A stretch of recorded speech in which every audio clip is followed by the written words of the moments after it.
இன்றைக்கு நாம் என்ன உறுதிமொழி எடுக்க வேண்டும்? ஓம் சாந்தி. நாம் இன்றைக்கு உழைப்பிலிருந்து விடுபட வேண்டும் என்ற உறுதிமொழி எடுக்க வேண்டும்.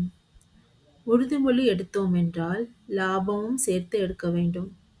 ஆகவே நாம் ரிவைஸ் செய்ய வேண்டும், மேலும் ரியலைஸ் ஆக வேண்டும்.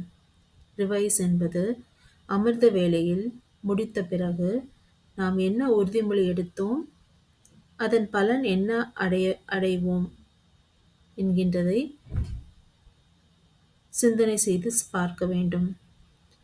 அதாவது நாம் நமது உறுதிமொழியை ரிவைஸ் செய்ய வேண்டும், மேலும் நமது லாபத்தை ரியலைஸ் ஆகிவிட வேண்டும். ஆகையால் நாம்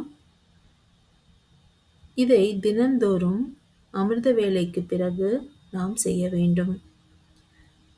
என்னென்ன உறுதிமொழி எடுக்கின்றோமோ அதனுடைய லாபமும் கிடைத்து விட்டதா என்று சோதனை செய்ய வேண்டும். உறுதிமொழி